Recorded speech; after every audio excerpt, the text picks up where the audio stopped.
Salut, c'est Franck. Un petit podcast suite à celui de Bertrand Soulier sur les doutes sur sa préparation pour son prochain marathon là du 7 octobre à Lyon, son premier marathon.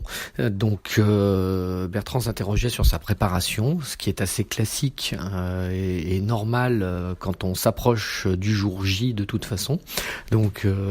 C'était quelque chose que je voulais partager parce que je crois que tout le monde se pose un peu la question quand on a préparé un événement, quel qu'il soit, un marathon, un grand trail, un ultra, la question arrive toujours, est-ce qu'on en a trop fait et on sera trop fatigué pour atteindre et réaliser son objectif? Est-ce qu'on en a pas fait assez? Et là aussi, on n'arrivera pas à atteindre l'objectif non plus. Est-ce que on va faire la séance de trop avec le risque de se blesser? Est-ce qu'on rajoute une séance en pensant rattraper le retard? Et là, souvent, c'est une erreur. Et gérer en fait l'envie de bien réussir son objectif, tout en sachant que dans les 2 et 3 dernières semaines, la focalisation doit se faire sur le repos pour arriver le plus frais possible et le plus en état de fraîcheur pour les jambes et même mentale, la meilleure possible pour le jour J, parce que c'est ce jour-là qu'en fait tout se joue. Donc moi, souvent avant un ultra, je coupe presque complètement 3 semaines avant pour vraiment privilégier le repos, le sommeil. Avant un marathon, je vais dire que je vais couper plutôt sur les 15 jours précédant le marathon. La discussion que j'ai eue il y a pas très longtemps là avec un coach, Fabien Antolinos, lui conseille de couper, mais il conserve des séances avec un peu de qualité dedans pour garder le rythme et l'allure qu'il a prévu pour la compétition. Donc pas forcément de manière très intense, mais sur une séance, il va maintenir des footings et garder peut-être sur 20 minutes quelques séances de ligne droite pour bien retrouver l'allure dans les jambes et pas perdre cette sensation, parce qu'effectivement ne pas le faire donne parfois l'impression au moment du départ d'avoir les jambes un petit peu lourde et pas en rythme, et on met quelques kilomètres à se mettre dedans. Après, lorsque c'est une première fois, quelle que soit l'objectif, que ce soit un marathon ou autre chose, j'ai envie de dire, quel est l'objectif initial? Est-ce que c'est de finir parce qu'on veut faire cette course, ou est-ce que on a déjà mis la barre très haut en se mettant un temps objectif? Alors, ce qui est souvent vrai pour tout le monde, mais ce temps objectif, je crois et je conseille largement que ça doit pas être le repère de la réussite. Faire son premier ultra, son premier marathon, le premier critère de réussite, c'est de le finir. Après, pour un premier, on est en pleine période d'apprentissage.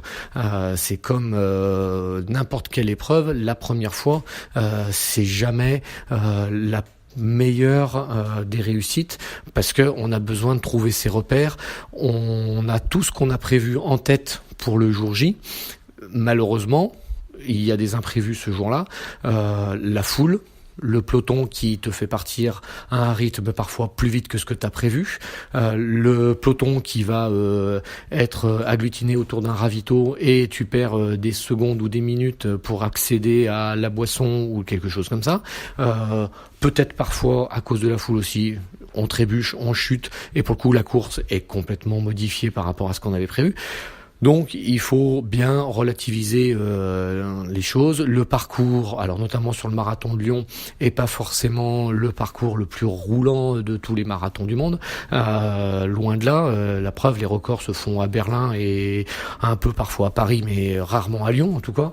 Quand on va faire les tours et les détours dans le parc de la Tête d'Or, ça donne pas forcément une facilité à maintenir un rythme. Donc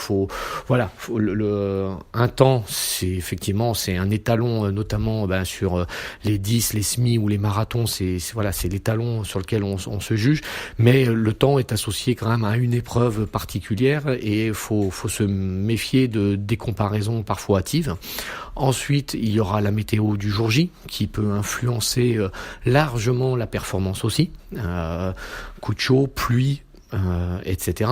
Grand froid, ça sera plus les mêmes conditions. Donc faut faut rester le plus serein possible et j'allais dire là maintenant l'objectif est plutôt non plus de remettre en question tout ce qui a été fait, puisque ce qui a été bien fait, en tout cas c'est fait, et même si on peut avoir des regrets en disant bah tiens je pourrais changer ci, changer ça, eh ben autant prendre des notes tout de suite pour se dire bah ça fait partie de mon débriefing de course et de plan d'entraînement pour le prochain, mais surtout ne pas se laisser polluer la tête par ça. Quel que soit l'entraînement, bah, il est fait, il est présent et bah, on sera à la meilleure des formes possibles ce jour-là pour pouvoir réussir au mieux son objectif. Et voilà, c'est donc ce que j'ai envie de te conseiller, Bertrand, c'est surtout maintenant privilégie ton repos, la récup des jambes. T'as fait, tu disais, une dernière séance longue à 28 km, donc pour le coup, tu sais que tu tiens, tu passes le SMI, t'es proche des 30 km, donc si t'as tenu 28, tu tiens 42, il n'y a pas de question à se poser. Par contre, maintenant, il va falloir gérer le jour J, le stress de la course, parce que mine de rien, on n'a pas d'enjeu, puisque globalement, autant le dire à tout le monde, c'est pas nous qui ferons le record du monde.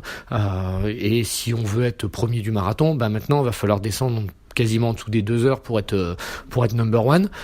Donc, l'enjeu de finir en 3,40, 3,45, 3,55 ou 4,10, globalement, à part pour soi, on restera quand même un héros au milieu de ceux qui ne courent pas, parce que on aura fait un marathon, donc ou on aura fait un ultra. Mais c'est donc faut relativiser les choses comme souvent, et il vaut mieux le faire, tant bien que mal que pas le faire du tout. Concept bien connu, notamment dans la publication de contenu que tu connais bien, Bertrand. À un moment, voilà, vaut mieux faire quelque chose que de procrastiner et ne jamais se lancer.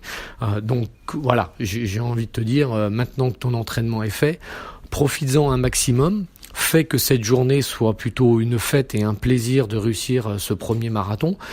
Et le temps te satisfera ou te satisfera pas, mais tu as largement les années à venir pour te faire un jour un autre marathon avec un vrai objectif de temps. Là, c'est un premier marathon.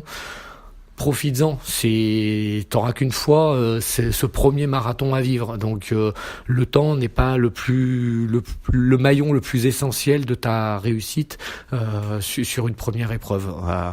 Voilà les conseils que je peux te donner et que je peux donner à tous ceux qui écoutent sur leurs premières épreuves, puisque c'est valable pour à peu près pour toutes les courses. L'un des objectifs premiers, c'est de finir. Après, on peut se mettre des objectifs de temps. Ensuite, on peut se mettre des objectifs de place, mais dès qu'on met des objectifs de place, ça dépend aussi évidemment de la concurrence. Donc, c'est encore un autre enjeu. Et pour le coup, moi, je suis trop loin de tout ça pour pouvoir en parler sérieusement. Je suis plutôt dans les fins de peloton, donc je connais bien ce que c'est que de finir et d'avoir un objectif de temps et d'avoir à gérer des barrières horaires. Donc voilà, c'est donc je te souhaite un bon marathon. On suivra ça sur les résultats du marathon de Lyon. Peut-être j'aurai le temps d'aller encourager un petit peu les coureurs ce jour-là. Je sais pas encore, mais voilà, je penserai à toi. Bonne course, bon marathon, profites-en bien, et puis au plaisir de se rencontrer.